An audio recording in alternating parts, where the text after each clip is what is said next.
السلام عليكم chers étudiants, صحة رمضانكم وتقبل الله الصيام والقيام منا ومنكم. Alors je fais cette vidéo pour éclairer les finalistes et lever les derniers points de voile sur leur devenir et notamment sur le travail de fin d'études qui est le mémoire. Alors devant vous je vais dire ce qui a été publié sur la page Facebook. Alors باللغة العربية يقول المدير ليكن في علم الطلبة السنة الثالثة فرع ممرض للصحة العمومية ومحضري في الصيدلة للصحة العمومية أنه قد تم تحديد يوم الخميس 28 ماي 2020 كآخر أجل لإيداع مذكرات التخرج نهاية تكوين دفعة 2020. لهذا الغرض يطلب منكم عن طريق البريد الإلكتروني إرسال ما يلي: مذكرة التخرج أي le mémoire بالفورما PDF تحمل الاسم واللقب وعنوان المذكرة، أي le document que normalement vous aurez dû imprimer. Vous l'envoyez par mail, chaque année on le fait. Vous le mettez sur CD-ROM et vous le déposez. Cette fois-ci, il vous est demandé de l'envoyer par mail. Deuxièmement, d'envoyer ce qu'on appelle le document PowerPoint. Ce document PowerPoint, normalement, quand vous ouvrez un nouveau document, il s'appelle présentation. Cela ne veut pas dire que vous allez présenter, car vu la pandémie du coronavirus, Covid-19, toutes les activités où il y a relations sociales ont été écartées pour l'instant. Donc on vous demande seulement d'élaborer le document PowerPoint et de l'envoyer auprès de la même boîte email. يتم إرسال إلى العنوان التالي أما فيما يتعلق بالنسخ الورقية يطلب منكم استخراجها إلى حين إيداعها على مستوى المعهد لاحقا. ملاحظة هامة جدا بالنسبة للطلبة الذين قاموا باستعارة كتب من المكتبة. Et je pense qu'ici, ça concerne les étudiants de l'Institut qui ont eu toute leur formation au niveau de l'Institut Gouabi. Ils doivent rendre les livres empruntés au niveau de la bibliothèque du même institut dans la période allant du lundi 11 mai, c'est-à-dire demain, jusqu'au 18 mai 2020. على مستوى مكتبة المعهد لا تؤخذ بعين الاعتبار مذكرة التخرج ويبقى معدل مسار التكوين معلقا إلى غاية إرجاع الكتب. C'est-à-dire, il faut rendre des livres. Ça, c'est clair et net. Maintenant, j'ai vu dans certains commentaires des personnes qui se plaignaient de ne pas avoir des moyens de locomotion, ou plutôt des moyens de transport pour rendre les livres. Je vous dis, tout est possible. Vous pouvez, une personne, ou deux personnes, ou trois personnes, peuvent se dévouer. C'est là que doit résider la solidarité entre les collègues. Des personnes qui ont le moyen de transport disponible peuvent se dévouer et faire ce qu'on appelle la collecte des livres. Et c'est-à-dire c'est une relation de confiance qui doit s'instaurer entre les futurs collègues. Pour les personnes qui n'ont pas de moyens de transport ou qui habitent trop loin de l'institut. Maintenant, celui qui a la possibilité de venir soit par ses propres moyens, à pied, on va dire, en voiture ou autre, qu'il vienne et qu'il dépose ses livres. Maintenant, je reviens aux mémoires version papier. Vous savez bien que chaque année, chaque étudiant ou chaque binôme doit déposer au moins 5 exemplaires, c'est-à-dire 3 exemplaires à remettre aux membres du jury. Ces jurys, pendant une période, vont les lire, ils vont les juger, ils vont les noter. Puis pendant la soutenance, ils vont apporter leurs observations, encouragement, etc. Donc, 3 copies réservées au membre du jury.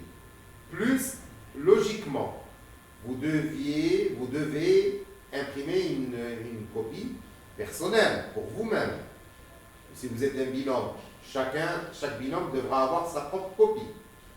Et par courtoisie, on va dire intellectuelle, généralement, on imprime une copie qu'on remet au directeur de mémoire. Maintenant, vu le confinement et l'impossibilité d'effectuer des soutenances, logiquement, on a tablé sur, on va dire, 3 copies. Une copie que vous allez garder comme un souvenir, on va dire.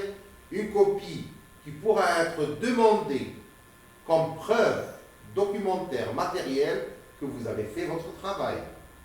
Et une copie que vous allez peut-être remettre à votre directeur de mémoire si vous êtes un monôme. Maintenant, si vous êtes un binôme, vous comprendrez que vous allez ajouter une unité. Cela concernant la version papier. Maintenant, concernant le contenu, certains parmi vous, et là je parle que ce soit pour les infirmiers formés au niveau de l'Institut ou ceux formés au niveau de l'EHU, même cas pour ce qui est des préparateurs en pharmacie formés au niveau de l'Institut et ceux formés à l'EHU. Certains d'entre vous m'ont dit que, monsieur, nous avons fait, malgré le confinement, malgré l'arrêt des stages, notre passation. Je leur dis, c'est du bonus. Vous pouvez l'utiliser, vous pouvez l'analyser, vous pouvez tirer, c'est-à-dire vous avez fini votre mémoire. Je ne vais pas vous dire de vous limiter seulement à la théorie ou à la méthodologie. Vous avez eu la chance de le faire, allez-y, je vous encourage à finaliser votre mémoire. Maintenant, pour ceux qui ont été empêchés physiquement d'aller vers l'hôpital, parce qu'il n'y a pas eu d'affectation, et c'est la majorité d'entre vous, je vous dis que on ne prendra jamais une décision qui va léser l'étudiant qui est notre futur collègue.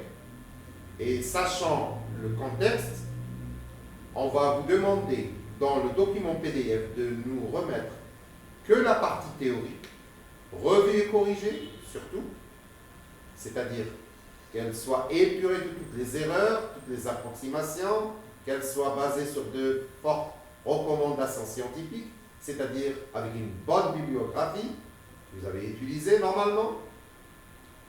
Vous allez ajouter à ça la partie méthodologique, c'est-à-dire votre élaboration de l'introduction, de la problématique, des objectifs, de la question de départ, des hypothèses. Cela, on n'a pas besoin d'aller en stage pour les élaborer.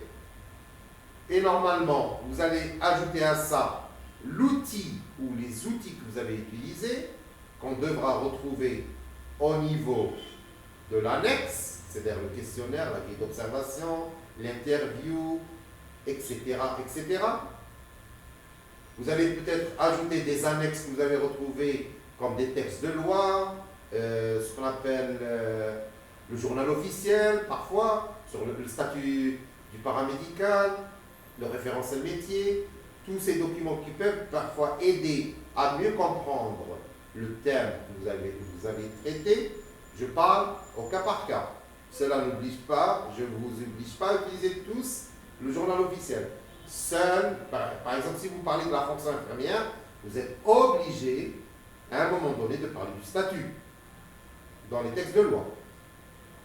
Maintenant, cela, il faut finir le mémoire logiquement par la bibliographie bien écrite. Vous allez, je pense, ne pas omettre, c'est-à-dire l'adam nisyan, ce qu'on appelle les remerciements, les dédicaces, que vous allez mettre au début, normalement, et vous allez avoir à le poster. Maintenant, concernant le PowerPoint. Le PowerPoint, c'est à peu près la copie conforme du mémoire. Seulement, on ne vous demande pas de mettre la théorie. vous allez mettre seulement l'introduction, la problématique, avec sa question de départ, les hypothèses, les objectifs, les outils peut-être que vous allez utiliser. Et normalement, ça devrait s'arrêter ici, car le travail a eu ce qu'on appelle un arrêt brutal. Cela pour les personnes qui n'ont pas eu la chance de faire leur stage de la mise en situation professionnelle, c'est-à-dire le stage de fin de mémoire. Pour les autres qui ont fait ça, je leur dis de compléter leur travail et de l'envoyer dans les délais. Vous allez me dire, monsieur, le 28, c'est un peu trop près. Je vous dis,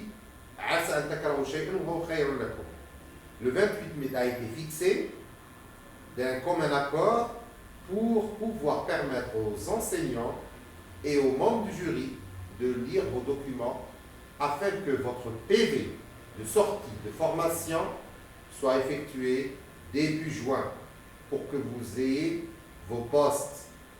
Donc, il faut mettre les bœufs devant la charrue, c'est-à-dire